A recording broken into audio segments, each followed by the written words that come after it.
Hello student, आप सभी का स्वागत। मैं ताराचंद। आज हम बात करते हैं बीए पार्ट थर्ड, और बीए पार्ट थर्ड के अंतर्गत जो पेपर हमारा सेकंड उप समाजशास्त्र का परिचय, और उप समाजशास्त्र के परिचय के अंतर्गत तो हमारा सेक्शन सी है जो बहुत ही इम्पोर्टेंट प्रश्न है, वो है वैश्वीकरण। कि आखिर वैश्वीकरण क्या है।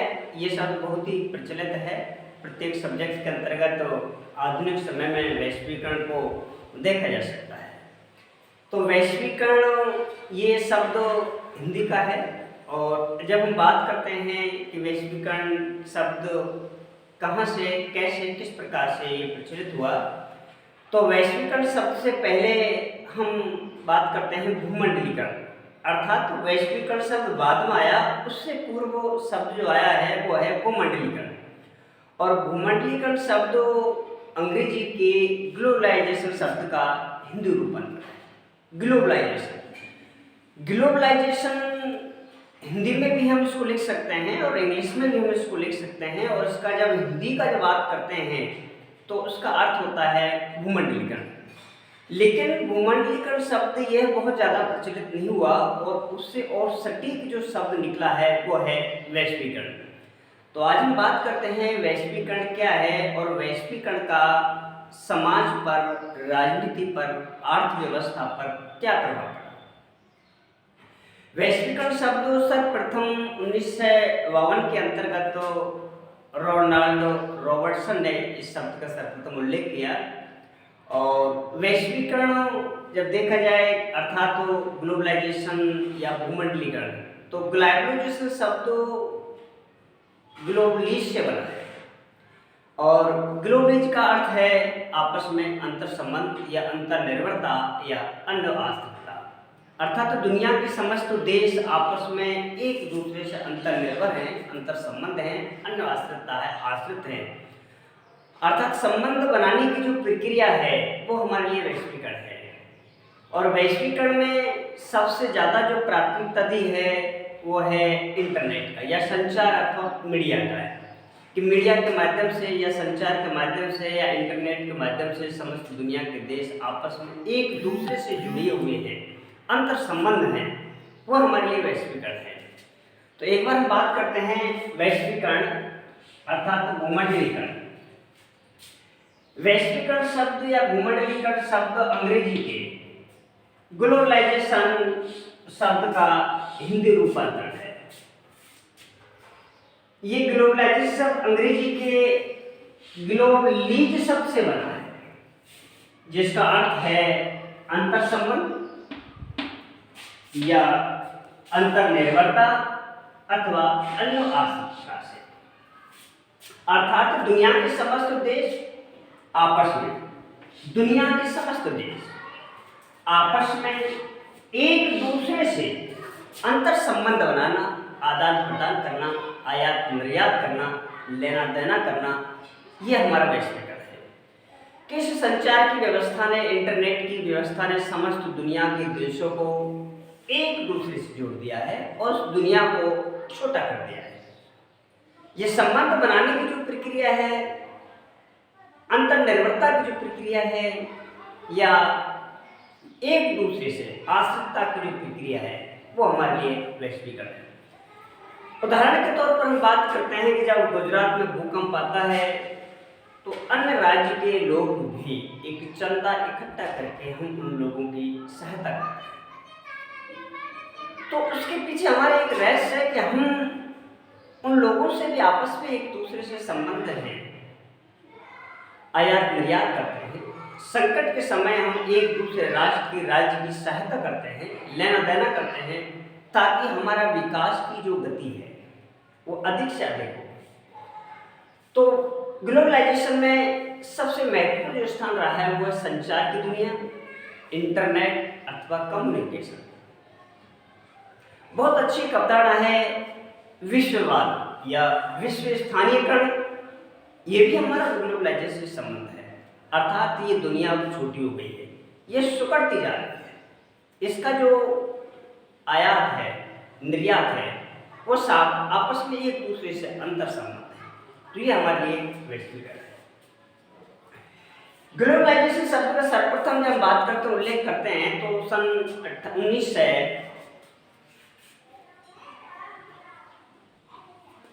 1952 के अंतर्गत रोनाल्ड रॉबर्टसन ने किया है। और रोनाल्ड रॉबर्टसन की एक प्रमुख पुस्तक भी है ग्लोबल कल्चर, अर्थात वैश्विक दुनिया।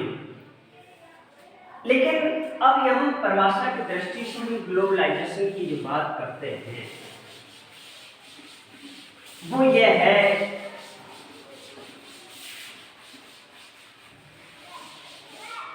रॉबर्टसन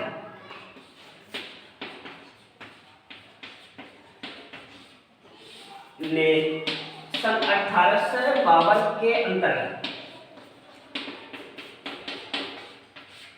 ग्लोबलाइजेशन शब्द का उल्लेख किया।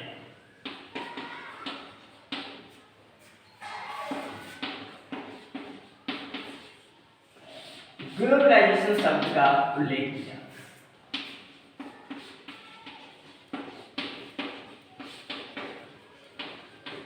इसलिए ग्लोबलाइजेशन का जो जनक है, ग्लोबलाइजेशन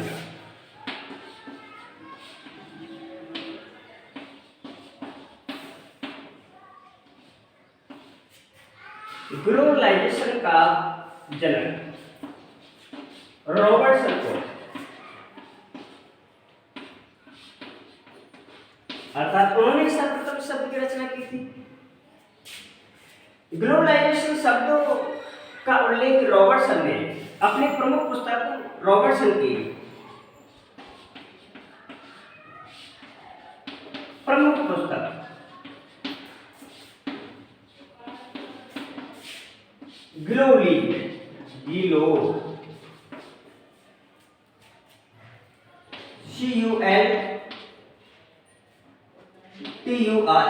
अर्थात ग्लोबल कल्चर, वैश्विक संस्कृति के अंतर्गत ग्लोबलाइजेशन शब्द का सर्वप्रथम रॉबर्टसन ने, पूरा नाम है इसका रोनाल्ड रॉबर्टसन ने सर्वप्रथम 1952 के अंतर्गत ग्लोबलाइजेशन शब्द का उल्लेख अपनी प्रमुख पुस्तक ग्लोबल कल्चर के अंतर्गत किया है। और ये क्या है? ग्लोबलाइजेशन कि सामाजिक दृष्टि से दुनिया के समस्त देशों को आपस में अंतर संबंध करना, जुड़ना, अन्य आश्रित होना, एक दूसरे पर निर्भर होना, आयात निर्यात करना, ये हमारा वैश्वीकरण है, ग्लोबलाइजेशन है या भूमंडलीकरण है। तीनों शब्दों का एक समान अर्थ है। अंग्रेजी का एक शब्द ग्लोबलाइजेशन, लेकिन हिंदी में इसके अनेक अर्थ होते हैं। भूमंडलीकरण भी है, वैश्वीकरण है। सर्वप्रथम जो शब्द चला था वो है भूमंडलीकरण, लेकिन ये भूमंडलीकरण शब्द अधिक प्रचलित न होने के कारण धीरे धीरे यह कम होता चला गया और उसके स्थान पर वैश्वीकरण शब्द का प्रयोग प्रचलित हो गया। आज हम भूमंडलीकरण की जो बात करते हैं तो वो वैश्वीकरण के नाम से ही जानते हैं। रॉबर्टसन ने बताया कि दुनिया के समस्त देश आपस में एक दूसरे से अंतर संबंध रखना, आयात निर्यात करना, ये हमारे लिए वैश्वीकरण है। इधर योग्यता से कहें कि दुनिया के समस्त देश बैंकिंग व्यवस्था, व्यापार संगठन, आयात निर्यात, संचार के साधन एक दूसरे से आपस में जुड़ने की प्रक्रिया या विस्तार करने की जो प्रक्रिया है वो हमारे लिए वैश्वीकरण है। योगेंद्र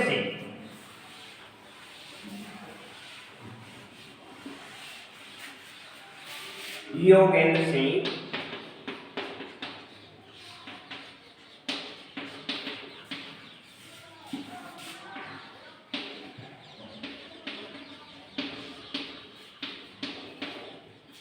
भूमंडलीकरण में बैंकिंग, व्यापार, सेवा, संगठन, आयात निर्यात,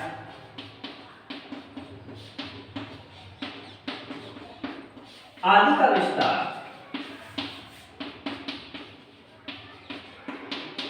ही वैश्वीकरण है।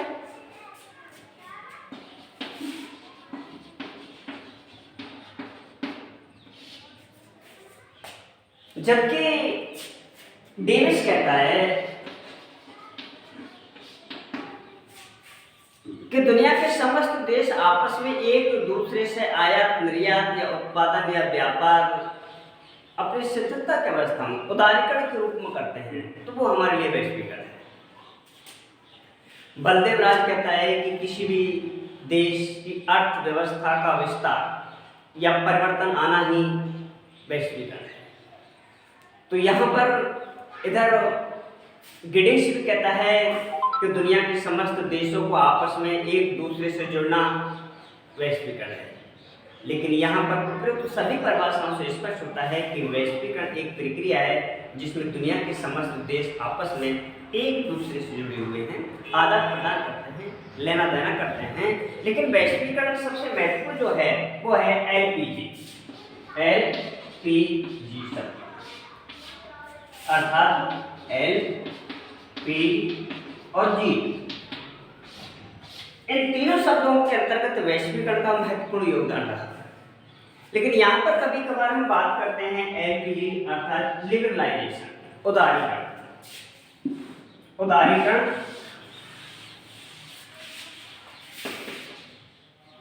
वैश्वीकरण के अवयव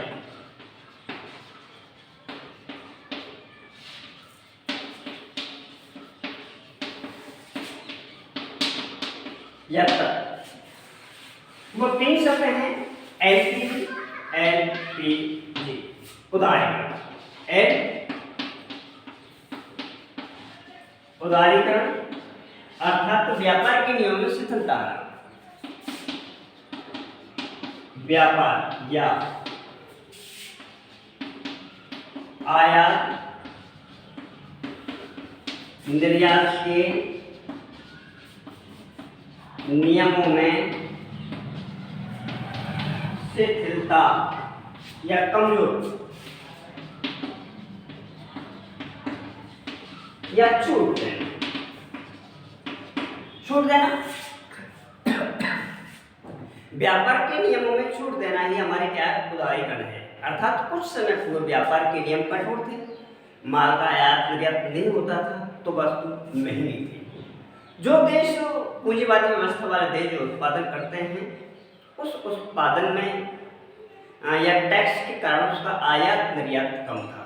ऐसी स्थिति में जब दुनिया के समस्त देश आपस में जुड़े तो उसमें हमारे टैक्स में कुछ कमी की गई, शिथिलता की गई, जिसे हम कहते हैं लिबरलाइजेशन, और हिंदी इसका रूपांतर है उदारीकरण। तो जब वो वस्तु का उत्पादन अधिक मात्रा में होता है और उस पर टैक्स कम होता है तो वस्तु का आयात निर्यात बहुत तीव्र गति से होता है, और तीव्र गति से होने की वजह से वस्तु सस्ती मिलती है। सस्ती होने की वजह से प्रत्येक व्यक्ति इसको अपनाता है, और प्रत्येक व्यक्ति जब अपनाता है तो उसमें कुछ बदलाव आता है, परिवर्तन आता है। यही हमारा विकास है। दूसरा है प्राइवेटाइजेशन, निजीकरण। वैश्वीकरण के अवयव में दूसरा जो पॉइंट रहा वो है हमारा निजीकरण, जिसे हम कहते हैं प्राइवेटाइजेशन। अर्थ कुछ पूंजीवादी व्यवस्था ने, पूंजीपति लोगों ने अपने उद्योगों का विस्तार इतना किया है कि वो अत्यधिक मात्रा में उत्पादन होने के कारण, अधिक पूंजी लगाने के कारण बहुत अधिक मात्रा में उत्पादन होता है। अब बहुत अधिक मात्रा में उत्पादन होने की वजह से फिर उस आयात माल, निर्यात माल को आयात निर्यात करने के लिए नियम शिथिलता बढ़ जाए, तो प्राइवेटाइजेशन।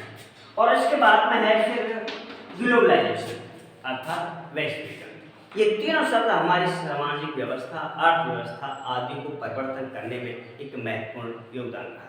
लेकिन ये पूंजीवादी व्यवस्था के प्रमुख अंग भी हैं। तो इस प्रकार से यहाँ वैश्वीकरण के प्रमुख अवयव भी हैं। बात है कि वैश्वीकरण की प्रमुख विशेषताएं। वैश्वीकरण की प्रमुख विशेषताएं, तो नंबर 1 है एक व्यापक संपर्क है। एक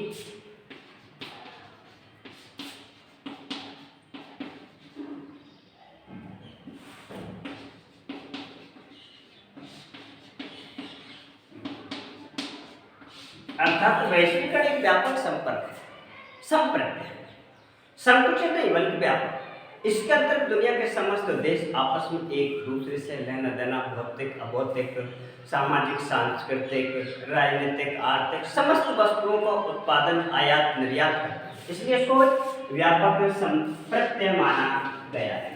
कि वैश्वीकरण के द्वारा ही दुनिया में जितना अधिक मात्रा में उत्पादन होता है उस उत्पादन को आपस में एक दूसरे से बांटना, पहुंचाना, आयात निर्यात करना, ताकि समाज में विकास की गति तीव्र हो। दूसरा है एक सार्वभौमिक प्रक्रिया।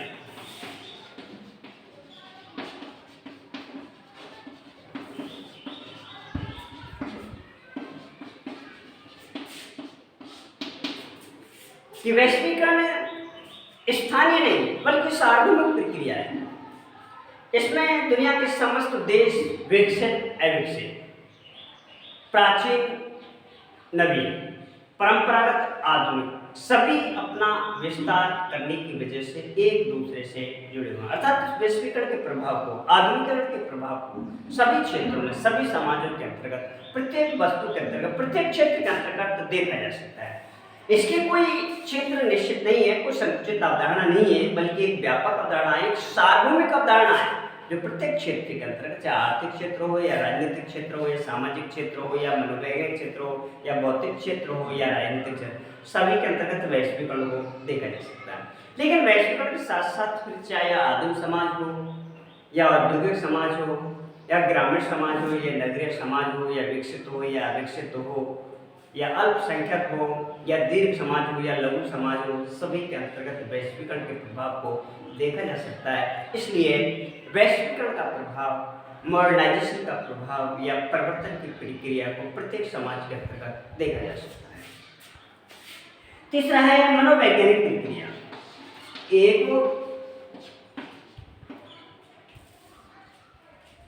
वैज्ञानिक प्रक्रिया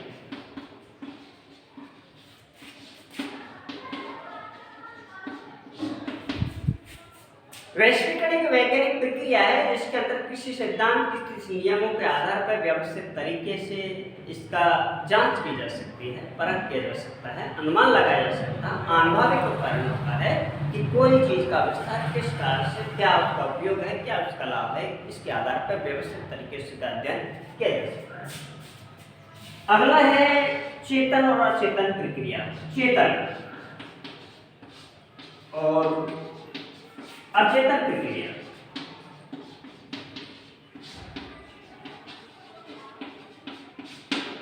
अर्थात वैश्वीकरण केवल चेतन नहीं बल्कि अचेतन। कुछ लोग जागरूक अवस्था में वैश्विक शब्दों का प्रयोग करते हैं, आयात निर्यात करते हैं, तो कुछ लोग चेतन अवस्था में भी, तो कुछ अचेतन अवस्था में, दोनों प्रकार के लोग वैश्वीकरण का प्रयोग करते हैं। और वैश्वीकरण का प्रभाव भी ग्रामीण क्षेत्रों के अंतर्गत देखा जा सकता है, जैसे कि महिलाएं अभी अधिकांशतः इंग्लिश शब्दों का प्रयोग करती है जबकि वे अनपढ़ है।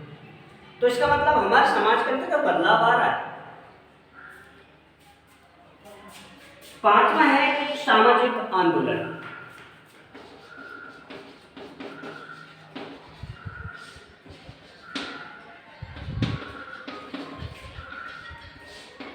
वैश्वीकरण को सामाजिक आंदोलन अर्थात हम समाज से जोड़ सकते हैं। ग्रामीण क्षेत्रों में, अशिक्षित शिक्षित क्षेत्रों में, महिलाओं में, नारी शक्तिकरण में, सामाजिक आंदोलन में, धार्मिक आंदोलन में इसका संबंध अधिक देखने को मिलता है। और उसके बाद में है वैश्वीकरण एक आर्थिक प्रक्रिया है। एक